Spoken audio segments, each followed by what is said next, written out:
നമസ്കാരം. സിനിമയുടെ ദേശീയ പുരസ്കാരങ്ങൾ പ്രഖ്യാപിച്ചു. ദേശീയ പുരസ്കാരങ്ങൾ പ്രഖ്യാപിക്കുമ്പോൾ തീർച്ചയായും മലയാളി മൊബൈലും ചാനലും മീഡിയയും സോഷ്യൽ മീഡിയയും സീരിയസായി നോക്കും. കേരളത്തിലെ മമ്മൂട്ടിക്കും അതുപോലെ തന്നെ ലാലേട്ടനും മമ്മൂക്കായ്ക്കും ഒക്കെ അടക്കമുള്ള ആളുകൾക്ക് അവാർഡുണ്ടോ എന്നറിയാൻ വലിയ കൗതുകമാണ് എപ്പോഴും. പിന്നെ പൃഥ്വിരാജ്, ഇങ്ങനെ കുറച്ച് ആളുകളുണ്ട്. ദേശീയ തലത്തിൽ നടന്മാരായി വരുന്നവർ കുറച്ച് പേരേ ഉള്ളൂ. അത്ര എളുപ്പമല്ല. കാരണം ദേശീയ അവാർഡ് എന്ന് പറയുന്നത് ഇന്ത്യയിലെ എല്ലാ സിനിമകളുമായി മത്സരിക്കണം. 25 വർഷത്തിന് ശേഷം മമ്മൂട്ടിക്ക് ദേശീയ പുരസ്കാരം ലഭിച്ചിരിക്കുകയാണ്. നിങ്ങൾ ആലോചിക്കൂ, ഒരു നടന് 25 വർഷത്തിന് ശേഷവും, അദ്ദേഹത്തിന് 70 വയസ്സ് കഴിയുന്നു, ഭ്രമം എന്ന് പറയുന്ന സിനിമയിൽ അഭിനയിച്ചിട്ടാണ് അദ്ദേഹത്തിന് 4ാമത്തെ ദേശീയ പുരസ്കാരം ലഭിക്കുന്നത്. കാർത്തിക് ആര്യനും കൂടി പങ്കുവച്ചിട്ടുണ്ട് ആ പുരസ്കാരം, 2 പേർക്കായിട്ടാണ്. അതുപോലെ തന്നെ യാമി ഗൗതമാണ് മികച്ച നടി. പിന്നെ മലയാളികൾക്ക് അഭിമാനിക്കാവുന്ന മറ്റൊരു വളരെ പ്രധാനപ്പെട്ട ഭിന്നശേഷിക്കാരിയായിട്ടുള്ള, തൻ്റെ ശാരീരികമായ കുറവുകളെല്ലാം മാറ്റിവെച്ചുകൊണ്ട് ദേശീയ തലത്തിൽ ശ്രദ്ധിക്കപ്പെട്ട വൈക്കം വിജയലക്ഷ്മിയുടെ വലിയ ഒരു ആവേശമാണ്. അവർ അതിനകത്ത് ത്രില്ലടിച്ചിരിക്കുകയാണ്, വളരെ ആവേശമാണ്. അതുപോലെ തന്നെ ഷെഹ്നാദ് ജലാൽ മികച്ച ഛായാഗ്രഹകനായി വന്നിട്ടുണ്ട്. ഫെമിനിച്ചി ഫാത്തിമയാണ് മികച്ച മലയാള സിനിമയായി കയറി വന്നിരിക്കുന്നത്. എന്തായാലും വളരെ വലിയ വിഭിന്ന പുരസ്കാരങ്ങളാണ് നമ്മുടെ നടന്മാരെ തേടിയെത്തിയത്. തീർച്ചയായിട്ടും എല്ലാവർക്കും അഭിമാനിക്കാം, മലയാളികൾക്ക് എല്ലാവർക്കും അഭിമാനിക്കാം. മമ്മൂട്ടിയെ സംബന്ധിച്ചിടത്തോളം അദ്ദേഹം വളരെ വലിയ നടനാണ്. ഒരുപാട് പുരസ്കാരങ്ങൾ നേടിയിട്ടുണ്ട്. ഒരു ജെന്റിൽമാനാണ്. ഒരുപാട് കാരുണ്യ പ്രവർത്തനങ്ങൾ ചെയ്യുന്ന, ക്യാൻസർ രംഗത്തും അതുപോലെ തന്നെ ഹൃദയപൂർവ്വം എന്നൊക്കെ പദ്ധതികളൊക്കെ പറഞ്ഞ് ഒരുപാട് കാരുണ്യ പ്രവർത്തനങ്ങൾ നടത്തുന്ന വ്യക്തിത്വമാണ്. അപ്പോൾ വളരെ വലിയ അവാർഡാണ് അദ്ദേഹത്തിന് കിട്ടിയിരിക്കുന്നത്. അദ്ദേഹം അവാർഡ് ജേതാക്കളായ എല്ലാവർക്കും ഹൃദയം നിറഞ്ഞ അഭിനന്ദനങ്ങൾ പറഞ്ഞിട്ടുണ്ട്.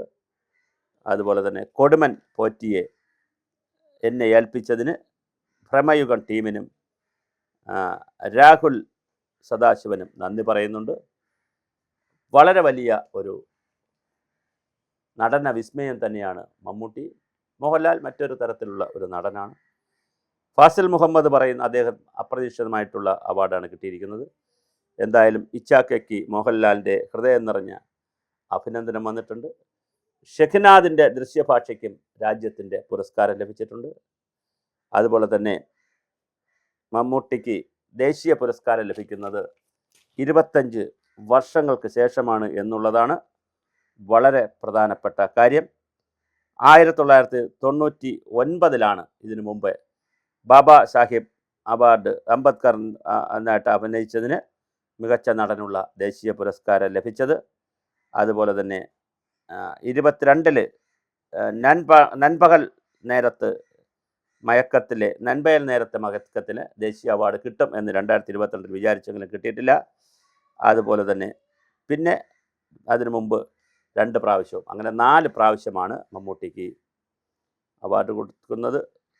ആ ഭ്രമം എന്ന് പറയുന്ന സിനിമയ്ക്കകത്തുള്ള അതിഗംഭീരമായ അഭിനയത്തിനാണ്, ജീവിക്കുന്ന അഭിനയമാണത്. ശരിക്കും മറ്റൊരാളായി ജീവിക്കലാണല്ലോ അഭിനയം.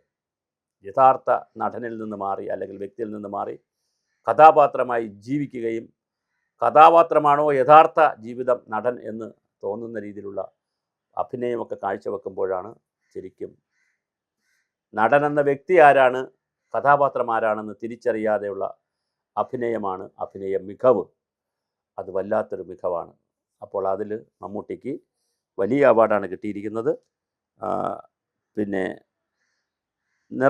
ഹൃദയം നിറഞ്ഞ ആശംസകൾ എല്ലാ ഭാഗത്തു നിന്ന് പോകുന്നുണ്ട്. അദ്ദേഹം വളരെ സീനിയറായിട്ടുള്ള നടനാണ്.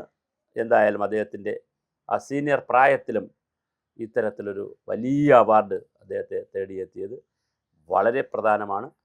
അപ്പോൾ കേന്ദ്രത്തെ സംബന്ധിച്ചിടത്തോളം, ദേശീയ പുരസ്കാരങ്ങളെയൊക്കെ സംബന്ധിച്ചിടത്തോളം അവിടെ ജാതി മതവും വർഗവും വർണ്ണമൊന്നുമില്ല എന്നൊരിക്കൽ കൂടി തെളിയിക്കുകയാണ്. അല്ലെങ്കിൽ പിന്നെ സ്വാഭാവികമായിട്ട് ദേശീയ പുരസ്കാരങ്ങളൊക്കെ കൊടുക്കുമ്പോൾ അതിനകത്ത് സംഘപരിവാറിൻ്റെയും BJPയുടെയും അതിനകത്തൊരു ഹിന്ദുത്വവും ഒക്കെ ഉണ്ടെന്ന് വേണമെങ്കിൽ പലരും വാദിക്കാം. പക്ഷേ അതിൽ നിന്നൊക്കെ വ്യത്യസ്തമായി മുസ്ലിം ആളുകൾക്കും ക്രിസ്ത്യാനികൾക്കും എല്ലാം കലയുടെ മെരിറ്റ് വെച്ചുകൊണ്ട് തന്നെ അവാർഡുകൾ കിട്ടിയിരിക്കുന്നു. അതൊരു വലിയ കാര്യമാണ്. കാരണം അവാർഡ് എന്ന് പറയുന്നത് പലപ്പോഴും സ്വാധീനങ്ങളുടെയും പ്രാഞ്ചിയേട്ടൻ, മമ്മൂട്ടിയുടെ തന്നെ ഒരു സിനിമയുണ്ട്, പ്രാഞ്ചിയേട്ടൻ, അവാർഡിന് വേണ്ടി പ്രാഞ്ചിയേട്ടനായി നടക്കുന്ന സിനിമ തന്നെയുണ്ട്. പക്ഷെ അതിൽ നിന്നൊക്കെ വ്യത്യസ്തമായി യഥാർത്ഥ കലയ്ക്കും അംഗീകാരത്തിനും അഭിനയ മികവിനുമൊക്കെ അവാർഡ് കിട്ടുന്നു എന്ന് പറയുന്നതും അംഗീകാരം കിട്ടുന്നതും വളരെ വലിയ കാര്യമാണ്. ആ കിട്ടുന്ന 1 ലക്ഷം രൂപയോ 5 ലക്ഷം രൂപയോ 10 ലക്ഷം രൂപയോ എന്നുള്ള, അല്ലെങ്കിൽ ഒരു ഗോൾഡൻ മെഡലോ ഒരു സർട്ടിഫിക്കറ്റ്, അതല്ല പ്രധാനം. ആ ഒരു സമൂഹം, ഒരു ഗവൺമെൻറ്, ഒരു സംവിധാനം ഒരാളെ, ഒരു പുരുഷനായാലും സ്ത്രീയായാലും അവരുടെ ഗാനത്തെ അതുപോലുള്ള എല്ലാ കാര്യങ്ങളെയും അഭിനന്ദിക്കുന്നു എന്ന് പറയുന്നത് വളരെ വലിയ ഒരു കാര്യമാണ്. വൈക്കംകാരിയായിട്ടുള്ള വൈക്കം വിജയലക്ഷ്മിക്കും അവാർഡ് അവർ വണ്ടറടിച്ചു, സ്വപ്ന നേട്ടമാണെന്നാണ് അവർ പറഞ്ഞിരിക്കുന്നത്. ദേശീയ പുരസ്കാരം എനിക്ക് സ്വപ്നത്തിൽ പോലും കിട്ടുമെന്ന് ഞാൻ പ്രതീക്ഷിച്ചിരുന്നില്ല. പക്ഷേ എല്ലാം ഈശ്വര നിശ്ചയം. മികച്ച പിന്നണി ഗായികയ്ക്കുള്ള 72ാമത് ദേശീയ പുരസ്കാരമാണ്